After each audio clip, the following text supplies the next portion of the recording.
Good morning and welcome into Cards Hub 365 on a lovely Sunday morning. We're taking you right up to game time.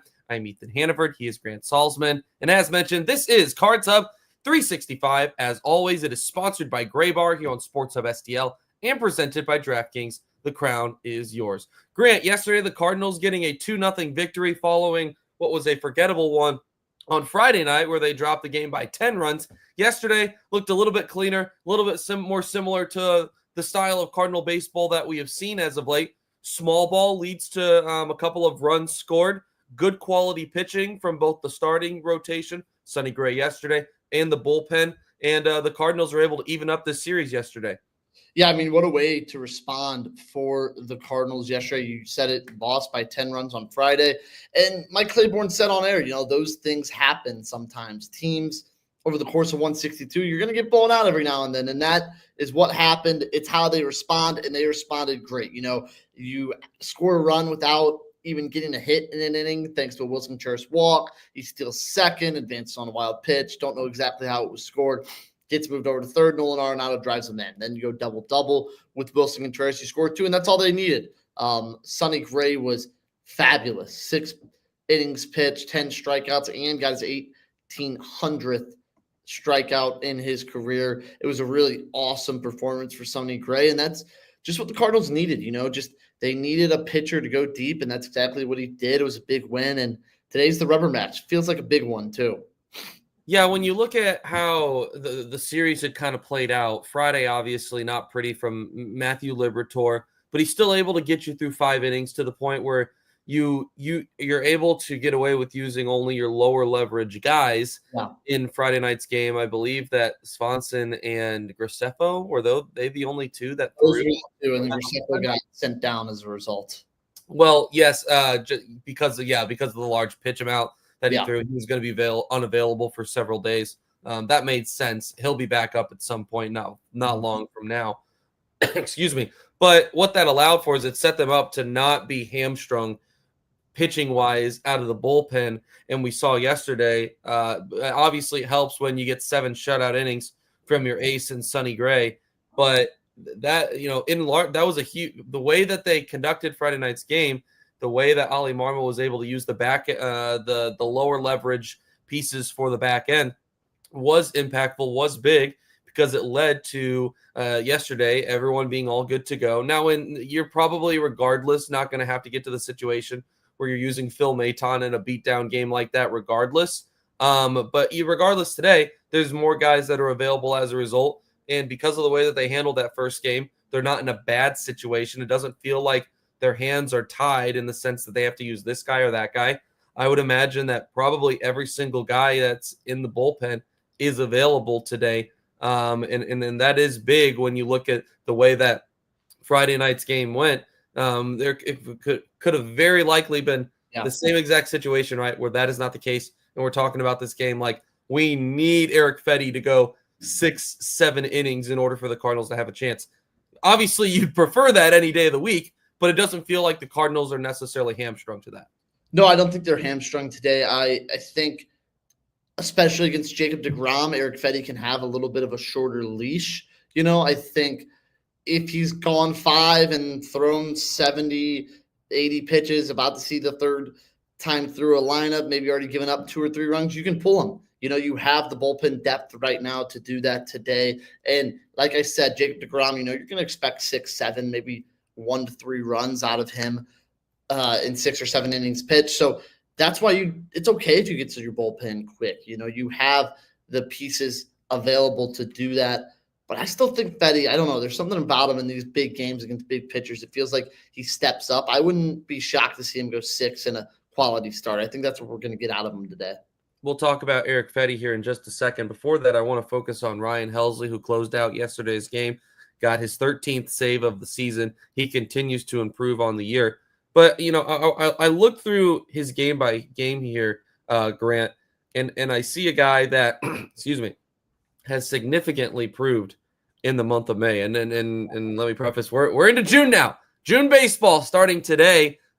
So it feels like it's a slightly higher level of intensity, right, in the games that are played. So we're excited for that, and we're excited for all the coverage we're going to have. But when you look at the first 2 months of the season, in April, he had, let's see, 1, 2, 3, 4, 5, 6, 7, 8 appearances and a 4.5 ERA. In May, 11 appearances and a 2.45 ERA. We know that the Cardinals obviously were a better team in the month of May, which led to more opportunities for Ryan Helsley to pitch. There had been that question, right? That conversation that had been going on a pretty good amount, right? Of is it perhaps a rest versus rust situation with him, where he's just not getting enough time, and as a result, perhaps that's leading to him not being as sharp. I believe to a certain extent, in the grand scheme of things, over 30 games, 3 games for a closer, I think that's a pretty decent increase. It's not out of this world, but I think it's enough.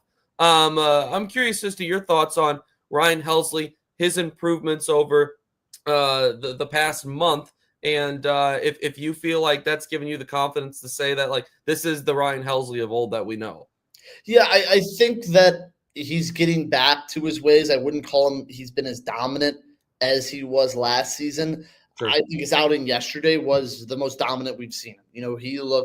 Everything looked sharp. He looked almost untouchable.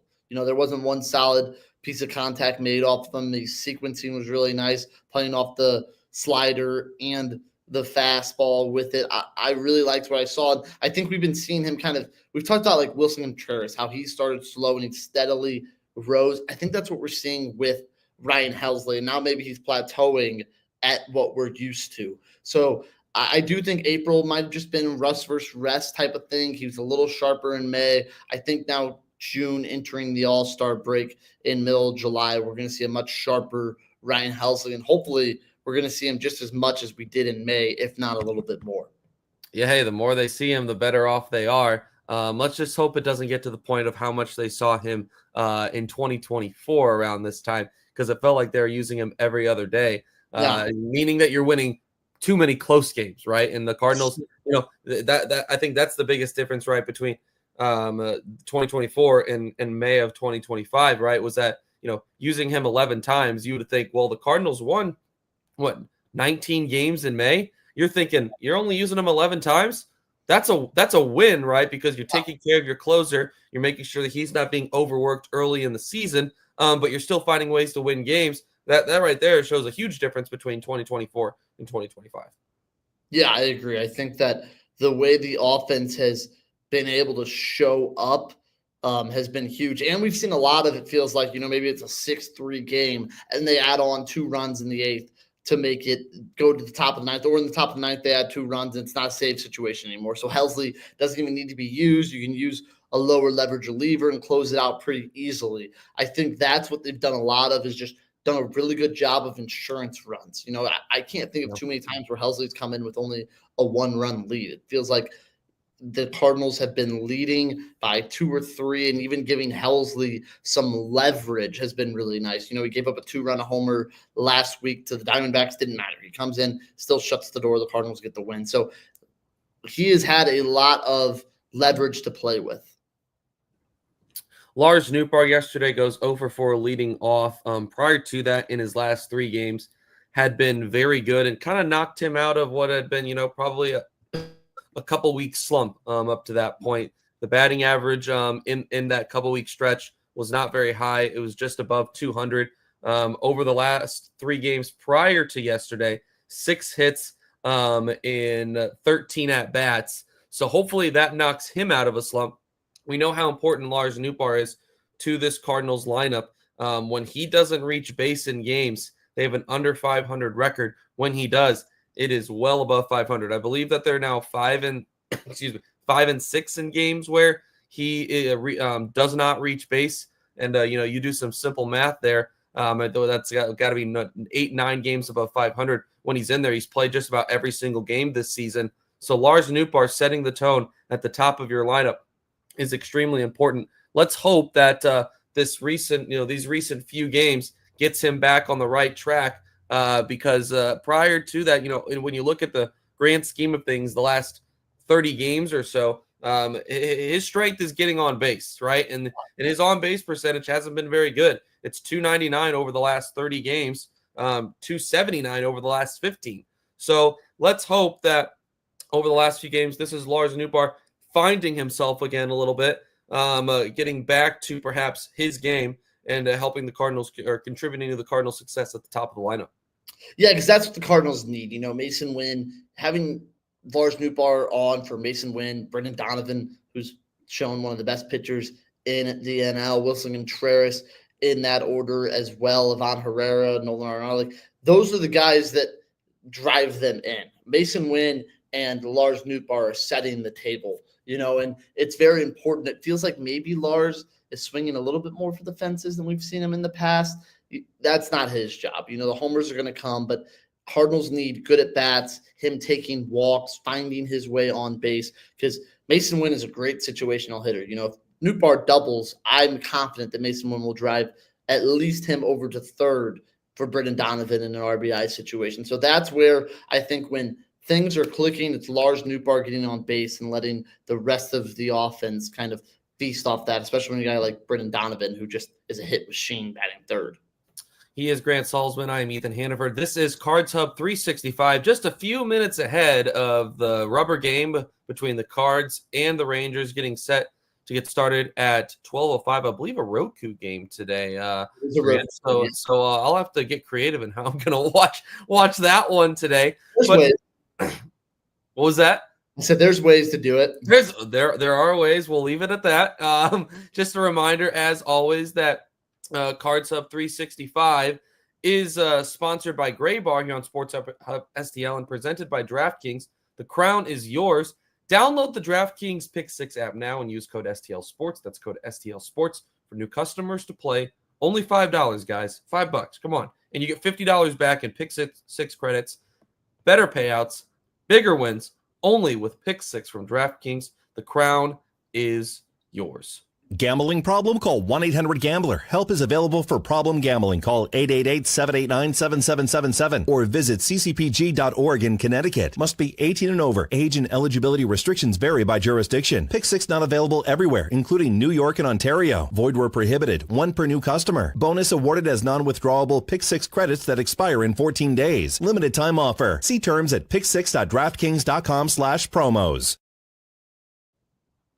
He's Grant Salsman. I'm Ethan Hannaford. This is Cards Hub 365. Like I said, getting set to get underway here in just a few minutes. Cards, Rangers, the rubber game. So let's go ahead and let's take you through today's starting lineup. As mentioned, Eric Fedde on the bump for St. Louis, 3-4 with a 3.90 ERA.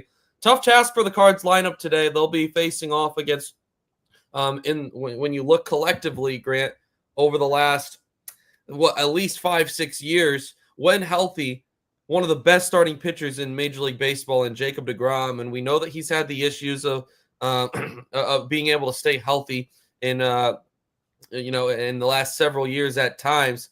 But there's no doubt that he's one of the best when he is healthy and when he is out there. And he's been good this year, 4-2 with a 2.42 ERA. So the Cardinals have a tough task facing off against deGrom this afternoon. Let's go ahead and let's get into the Cards lineup. We'll share the Rangers also in just a moment. Lars Nootbaar leading things off. He is in left field today. He'll be followed by Mason Wynn, who is at shortstop, batting in the 2 spot where he's had so much success in the past month or so. Brendan Donovan in the 3 hole playing second base. In the cleanup spot, Wilson Contreras, he's at first. Designated hitter Ivan Herrera is batting 5th.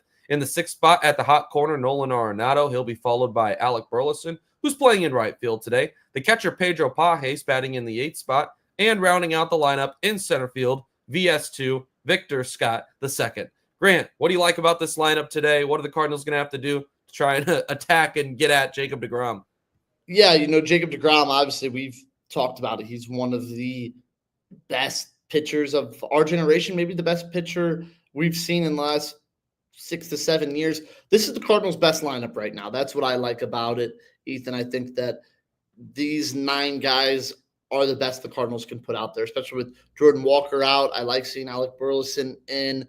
Ivan Herrera, I'm looking forward to. His numbers haven't been exactly the 400 that he was batting, but still at that 333. He's been a little slumping slightly the last few games. I want to see him click today, get a big RBI over Jacob deGrom. He's a guy that it feels like hits the best pitchers in the MLB better than most. Nolan Arenado 2 for 20 in his career against Jacob deGrom. Wilson Contreras is 0 for 7. Outside of that, no experience for this Cardinals lineup against Jacob deGrom, which is funny. You think he's been around for so long, but you take into consideration the injury time and then him switching over, signing a couple years ago with the Rangers. In the American League, you don't see him as much. A little bit of it's a situation where you have a young Cardinals team that just hasn't had the opportunity to see him. So for a lot of these guys, the first chance for them to get the opportunity to face off against Jacob deGrom, and it's going to be interesting to see how the Cardinals approach it. Obviously, yesterday's starter Patrick Corbin, a completely different guy. But when you look at the approach yesterday from the Cardinals, the bats haven't necessarily been there the last couple of days. But you love the approach because it shows that the Cardinals are able to win in different ways. Perhaps today is a day where you're going to have to win in a similar fashion or have to try to just work through the best innings that Jacob deGrom has. We know that he has never been a guy that is going to go the distance consistently on you. His pitch count tends to get up there pretty quickly, and that tends to be usually because of the strikeout totals. You don't see him go more than 6 innings very often. So perhaps the Cardinals are able to have an outing similar to what they did against the Tarek Skubal, where they're able to. The matchups clearly are favoring one side to start things off, but then perhaps they transfer and you start to make adjustments. You start to see him, and you're able to get a hold of him a little bit.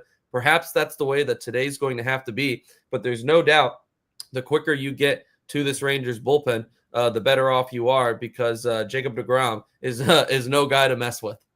Yeah, I think it's about kind of what you've said, staying within arm's length, arm's reach when you get Jacob deGrom out. Get Jacob deGrom out after 6, be within a run or two, and then you feel pretty good about your bullpen against theirs. And the Cardinals have generally hit other teams' bullpens very well so far this season. They haven't quite gotten to the Rangers yet, but they haven't really needed to. I also think it's important, that small ball approach. You get a guy to first, see if you can move him to second with a stolen base, move him over to third, sack fly in.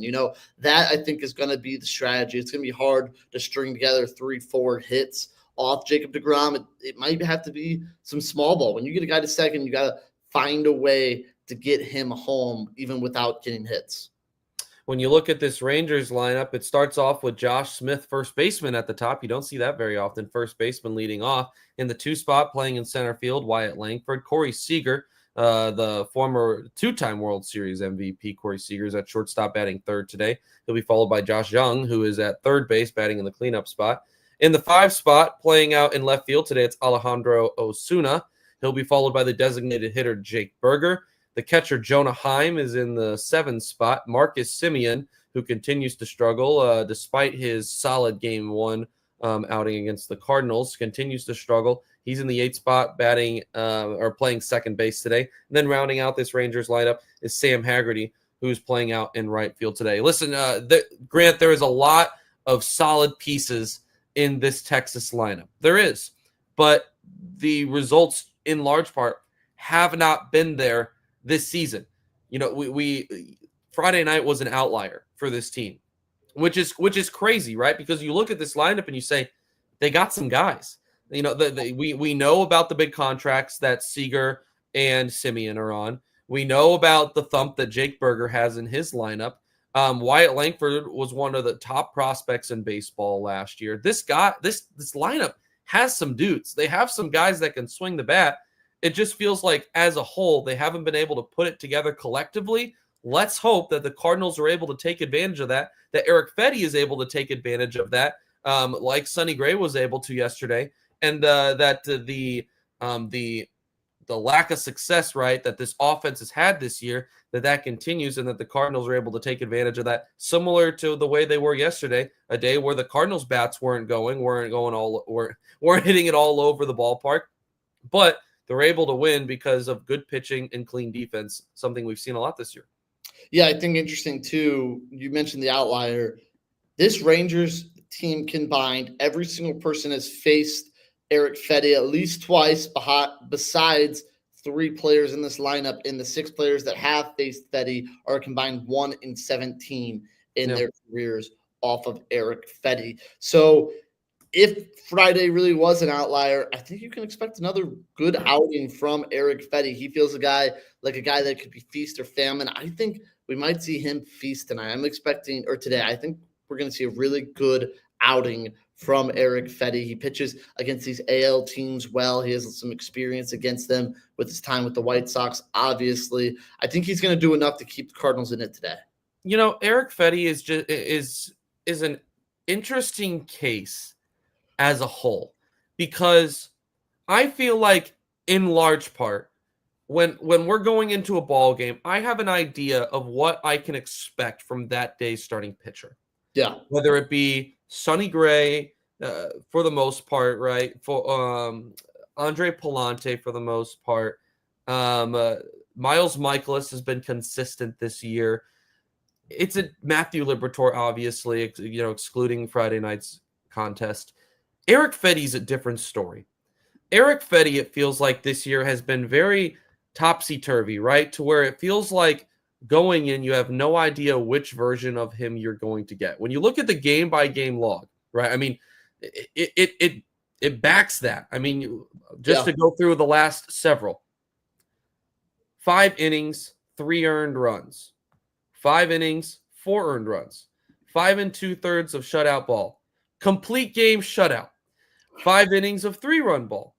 5 2/3 of 7-run ball. 6 innings of 2-run ball. 6 innings of 1-run ball. 6 innings shutout. It's very. It feels like you get a different Eric Fetty almost every night, and it makes you almost not really be sure of what you're going to get from him. This is obviously this ballpark scares me because of how big it is, how friendly it is for hitters, right? But simultaneously, this feels like the perfect scenario for Eric Fetty because you're going in against a team that's been struggling so immensely. Maybe this is an opportunity for him after a couple of starts that haven't been his best. The start against Baltimore was not great. Maybe this is an opportunity for him to try and find some consistency, get going in a little bit of a smoother direction, for lack of better terms. Yeah, the one benefit of the big ballpark is these speedy outfielders for the Cardinals have a little more time to get to some baseballs, so limit that ERA. But yeah, I think this is a big bounce back opportunity for Fetty to kind of maybe start to show a little more consistency for the Cardinals. Charles Van Winkle saying that he loves the small ball approach this year. Completely agree. It's not that the Cardinals are solely relying on it. It is a healthy balance of the Cardinals showing that they can win in different ways. But it is refreshing to see that style of play because, one, you don't see it very much in Major League Baseball. Mm-hmm. 2, there is some sentiment with it for Cardinals fans specifically because of Whitey Ball and the style that was played. I believe that is probably softening to a certain extent fans' hearts with Ollie Marmol seeing that style because it is gritty, it is tough, and it shows that even when you don't have your best stuff, you can find ways to manufacture runs. So I completely agree. Love that comment. C. Ramirez is confident that the offense is going to show up today. He believes. And you know what? I want to say that it will as well. I want to say that they're going to find a way to get to DeGrom, who has been very good this year. But the Cardinals have hit high-quality starting pitching very well this year. So let's hope that continues.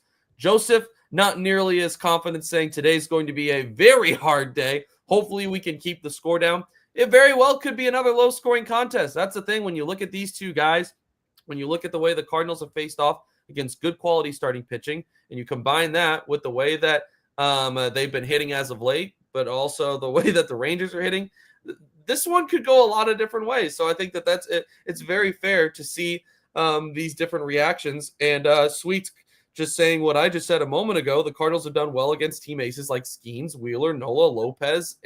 Saying let's add DeGrom to that list. I agree. Let's add a Jacob DeGrom to that list, and let's get another series win. The Cardinals have won 8 of their last 10 series. They lost one of those, and they split in a 4-game series in one of those.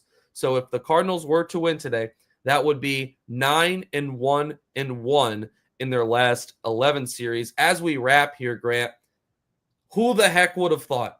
Who the heck would have thought we would have been here? June 1st, they're in the playoffs. I think every single Cardinal fan would have taken that in February, March, or especially when the team was slumping in April. This team is for real. This team is a contender. I think this will be a playoff team. And the more that they play, the more that this is the style, the more that you're convinced of that, right? And now that we're into June, the conversations about the trade deadline are going to begin to elevate. There's going to be some interesting conversation about what this team does. The microscope, the team is going to be a little bit more under the microscope, the magnifying glass, right? Because at this point, I hate looking at the standings in April, May. I still will not look in June because there's still plenty of time. But I am going to have the magnifying glass out a little bit more on how this team continues to play, because every single game becomes a little bit more important as to how you begin to evaluate what the deadline is going to look like. Do you add? Do you sell? Do you do a little bit of both? Do you leave it be? There's a lot of questions that are going to be asked, that have been asked, are going to continue to be asked. And the way that we answer those is with watching the play, seeing how the team performs, and they'll provide the answers to us, just like the Blues did this past winter. The team will provide the answer to us in the way that they play. And guess what? The best part of it all is we're going to be discussing it the whole way right here on Sports Hub STL. So continue to join us, continue to be in the conversation with us, because we appreciate your guys' comments and thoughts on all of this. We will have the post-game show today, as always, for you guys. Thank you again for joining us right here on Cards Hub 365. Grant, before we wrap, any final comments? 3-1 Cardinals win today. There we go. You heard it right there from Grant Salsman. I'm Ethan Hannaford saying so long. This is Cards Hub 365 on Sports Hub STL.